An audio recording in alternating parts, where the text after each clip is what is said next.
As the St. John celebration reaches its zenith with its vibrant mix of food fairs, cultural festivities, and dazzling fireworks, the Virgin Islands Police Department's Office of Highway Safety is issuing a strong public appeal for responsible behavior. Law enforcement agencies are significantly increasing their presence on the roads, with a clear mission to prevent incidents of impaired, distracted, and drowsy driving.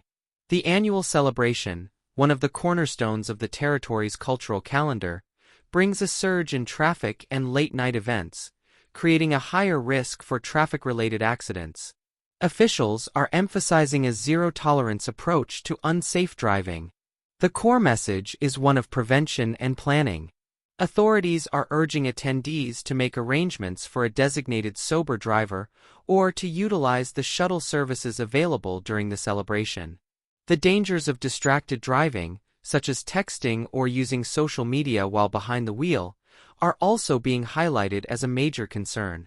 Furthermore, with festivities often running late into the night, the risk of drowsy driving is just as significant as driving under the influence. Police are advising anyone feeling fatigued to pull over and rest or find safe accommodation, rather than risk a tragedy. This heightened focus on road safety underscores a shared responsibility between law enforcement and the community. But is a seasonal crackdown enough to address what many feel is a year-round problem with reckless driving in the territory? While the focus on major events like the St. John celebration is necessary, it also raises questions about the consistency of traffic law enforcement throughout the rest of the year. How can the positive messages and heightened awareness promoted during festival time be sustained to create a lasting culture of road safety on all three islands? Ensuring the joy of the celebration is not marred by preventable loss of life remains the immediate goal. Key points. The Virgin Islands Police Department is escalating traffic enforcement during the peak of the St. John celebration. The focus is on combating drunk, distracted, and drowsy driving. Officials are promoting the use of designated drivers and shuttle services. Police warn that driver fatigue can be as dangerous as intoxication. The initiative aims to prevent traffic fatalities and ensure a safe festival for all residents and visitors. Why it matters. With thousands of people participating in the festivities, this public safety campaign is crucial to preventing traffic accidents and ensuring the celebration remains a positive and safe experience. A once plain wall at the Vincent F. Mason Senior Coral Resort and Pool on St. Croix has been transformed into a vibrant canvas of Virgin Islands culture, thanks to a unique summer art program. The Caribbean Museum Center for the Arts organized a series of workshops throughout June, empowering local children between the ages of 8 and 12 to become community artists. Guided by a professional muralist, these young creators explored their heritage, honed their artistic skills, and collaborated to design and paint a large-scale public mural. The project was led by Jasmine Panu, an accomplished Toronto-based artist in residence at the museum, known for her engaging and transformative art. Over 8 workshops, Panu guided the children through the entire creative process, from brainstorming and sketching to the final execution with brushes and paint. The program emphasized collaboration, encouraging the young artists to work together to bring their shared vision to life. The resulting mural is a rich tapestry depicting significant cultural symbols, including a stunning quadrille dancer, which the children chose to represent the spirit and traditions of the Virgin Islands. This initiative is more than just a beautification project, it is an investment in the next generation of cultural custodians. By providing a platform for creative expression, the program has allowed these children to literally leave their mark on their community. But what happens after the paint dries? How can the sense of pride, ownership, and collaborative spirit fostered by this project be nurtured and expanded? This successful program serves as a powerful model, prompting the question of how the territory can create more sustained opportunities for young people to engage with and shape their cultural landscape through the arts. Key points. Children aged 8 to 12 designed and painted a community mural at a public pool in St. Croix. The project was a summer initiative hosted by the Caribbean Museum Center for the Arts. Award-winning muralist Jasmine Panu led the workshops, guiding the youth through the creative process. The mural features vibrant depictions of Virgin Islands culture, including a quadrille dancer. The program focused on developing artistic skills, fostering collaboration, and exploring personal and community identity. Why it matters. This project not only beautifies a public space but also empowers local youth by connecting them to their cultural heritage and giving them a powerful voice through public art. A woman from St. Thomas is now facing a charge of second-degree robbery following a police investigation into an incident where a significant amount of property was allegedly stolen from a residence. The Virgin Islands Police Department reported that 33-year-old Elijah Crabb was arrested on June 28 after she voluntarily made contact with detectives at the Alexander Farrelly Justice Complex. The arrest stems from a reported altercation that occurred on June 18 in Anna's Retreat area. According to the police statement, the investigation began after an initial verbal dispute escalated into a physical confrontation at the victim's home. During her interview with detectives, after waiving her constitutional rights, Ms. Crabb reportedly admitted her involvement in the altercation. The Criminal Investigation Bureau's probe further uncovered that during the incident, approximately $5,600 worth of property was taken from the residence after the alleged assault. Following her arrest, Crabb was booked and processed, with bail set at $50,000, pending her advice of rights hearing. In an unusual turn, the police department issued a public apology for a mistake made during their search for the suspect. A "Be on the Lookout" poster circulated on social media had initially and incorrectly named a different individual, DGH Crabb. The department expressed deep regret for the error and the confusion it caused. While the arrest was made, the investigation continued. What does the initial error in identifying the suspect say about the verification processes in place before public alerts are issued? And what steps will be taken to prevent such a mistake in the future? Key points. Elijah Crabb, 33, of St. Thomas, was arrested and charged with second-degree robbery. The charge is connected to a June 18 incident at Anna's Retreat involving a physical altercation and the theft of property valued at $5,600. Crabb turned herself into the police on June 28 and provided a statement.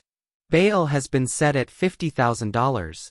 The Virgin Islands Police Department apologized for initially misidentifying the suspect in a social media post. Why it matters. This case highlights the investigative work of the VIPD in addressing property crimes, and also brings to light the importance of accuracy in public information released by law enforcement. The heart of the St. John celebration is not just the music and parades, but also the rich tapestry of flavors found in the festival village. On the second night of operations, a tour of the booths revealed a diverse menu of food and drink, reflecting the deep culinary heritage of the Virgin Islands. From traditional local fare to Greek-inspired dishes, the vendors, many of whom are continuing family legacies, are the lifeblood of the fete, providing fuel for the festivities. At booth number 12, the Shuga Shack, Sisters Georgia and Valerie Parakis are carrying on a tradition inherited from their mother-in-law. Their menu is a fusion of their Greek heritage, offering gyro wraps and souvlaki, alongside island staples like pates and conch fritters. Their deep-fried Oreos and electric lemonade have become crowd favorites.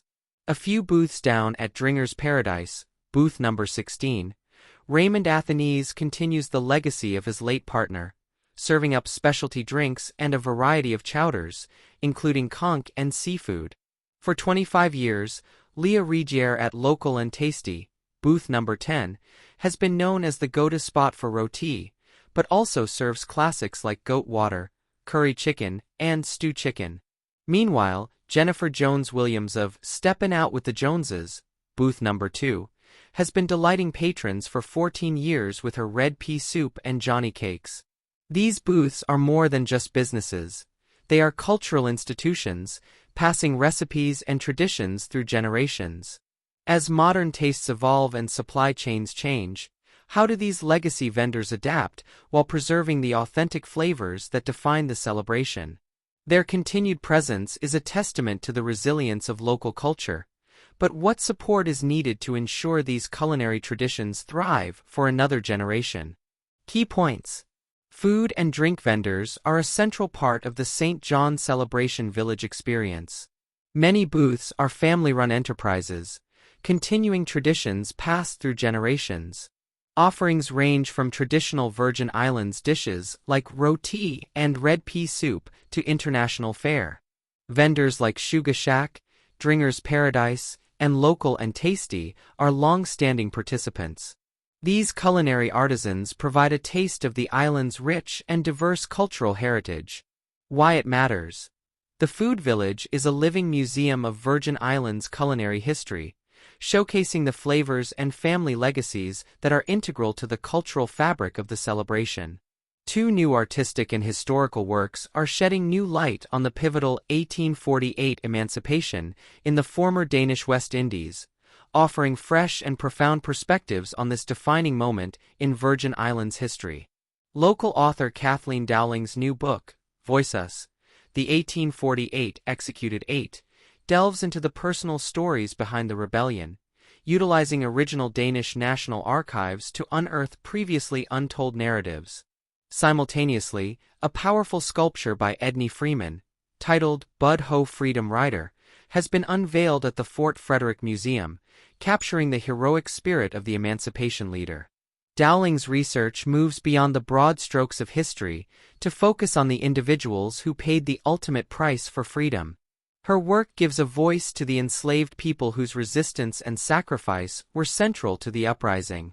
By accessing and interpreting these primary source documents, Dowling provides a rare, in-depth perspective that challenges and enriches the traditional understanding of the event. Her work emphasizes the human element of struggle, moving from historical facts to personal tragedy and triumph. Complementing this literary contribution is Freeman's striking sculpture, now part of the Tides of Freedom exhibition on St. Croix. The artwork depicts General Bud Ho on horseback, a dynamic and powerful representation of leadership and the fight for liberation. The piece serves as a visual anchor to the historical narrative, embodying the courage and determination that led to freedom. Together, these works prompt a deeper reflection. How does actively remembering and reinterpreting our history, through art and scholarship, shape our present identity and our vision for the future? These contributions are not just historical records. They are active invitations to engage with the legacy of emancipation and its enduring relevance today. Key points. Author Kathleen Dowling released Voice Us, The 1848 Executed 8, a book based on new research from Danish archives. The book provides detailed personal stories of individuals involved in the 1848 emancipation. A new sculpture, Bud Ho Freedom Rider, by artist Edney Freeman, has been unveiled at Fort Frederick Museum in St. Croix. The sculpture is part of the Tides of Freedom, Legacies of Resistance art exhibition. Both the book and the sculpture aim to provide a deeper, more personal understanding of the historic event. Why it matters. These new works enrich the collective memory of the Virgin Islands, offering powerful new ways to understand, visualize, and connect with the profound legacy of the 1848 emancipation. The legislature's Committee on Budget, Appropriations and Finance is scheduled to convene today at the Earl B. Otley Legislative Hall in St. Thomas. The primary agenda for the 10 a.m. meeting is to receive testimony regarding the proposed fiscal year 2026 budget for the Virgin Islands. This hearing represents a critical phase in the annual process of allocating public funds and setting up the financial course for the territory for the upcoming fiscal year. Today's session is part of a series of hearings where government department and agency heads present their budgetary requests and operational plans to lawmakers. Senators on the committee will have the opportunity to scrutinize these proposals, ask probing questions about spending priorities, and assess the financial health and performance of various government entities. These proceedings are fundamental to the system of checks and balances, providing oversight and shaping the final budget that will be voted upon by the full legislative body.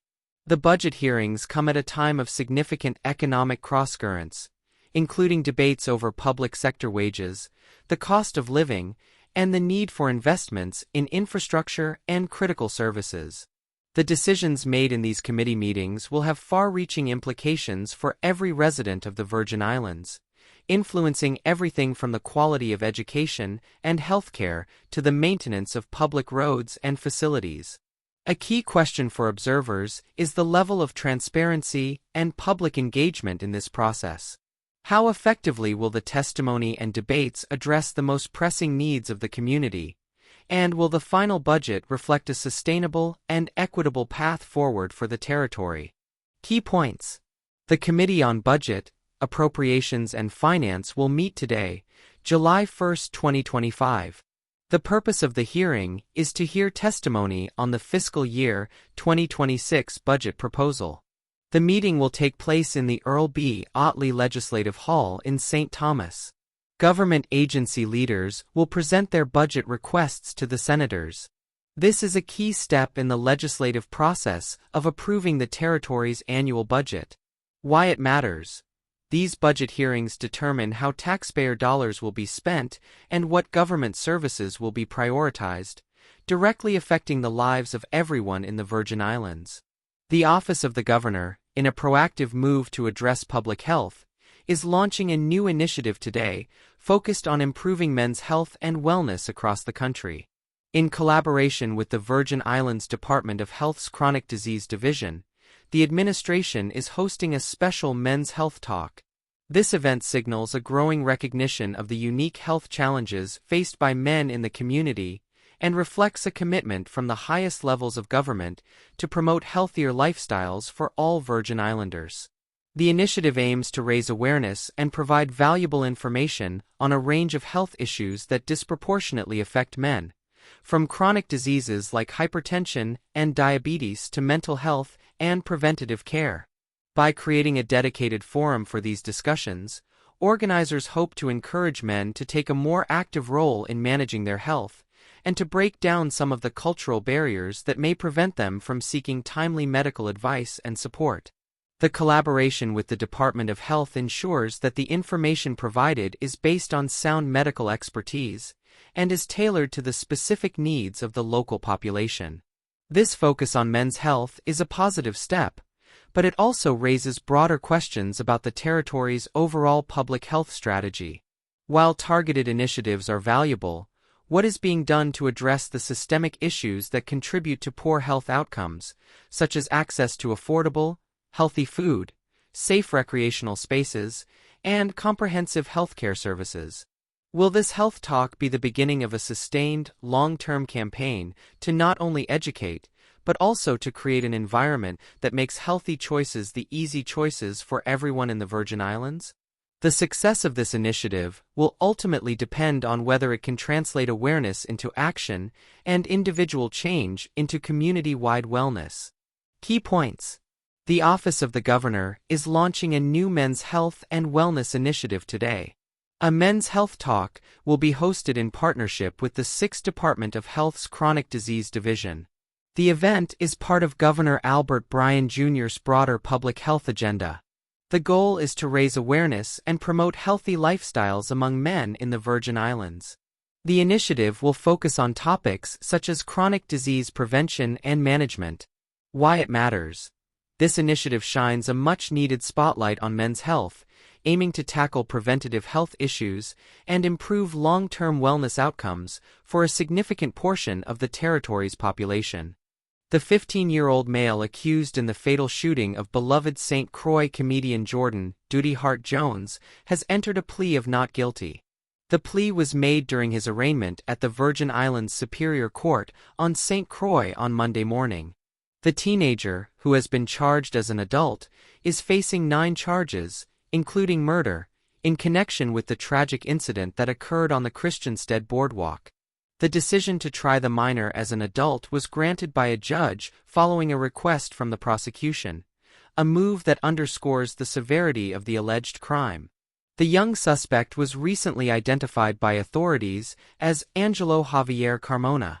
The shooting, which resulted in the death of 38-year-old Jones, sent shockwaves through the community, sparking widespread grief and renewed calls for an end to gun violence. The case has now moved into the next phase of the judicial process, with the not guilty plea setting the stage for a potential trial.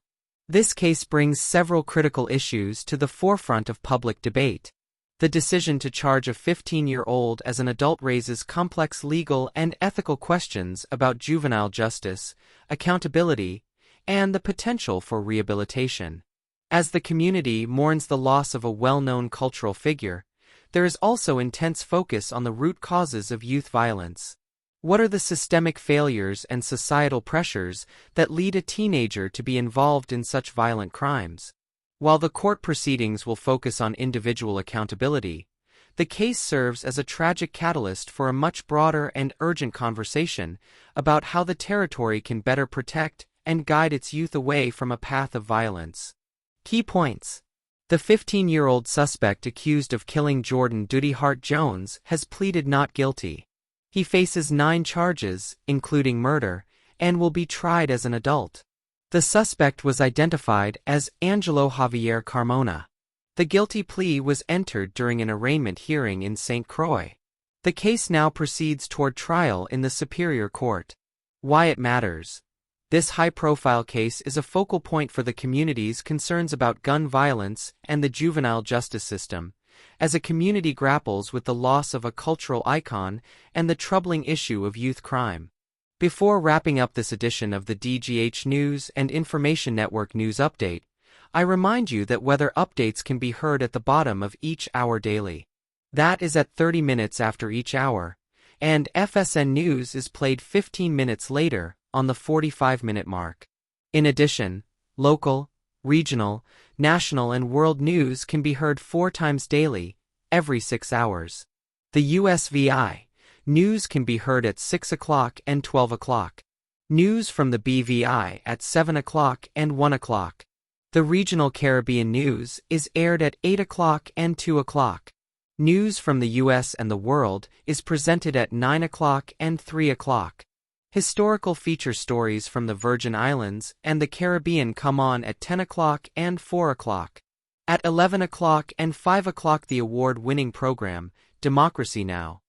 Can be heard except on weekends when we feature other insightful news and information topics. Original Caribbean and Afro-influenced music is played between the various news reports. Thank you for tuning into the DGH News and Information Network.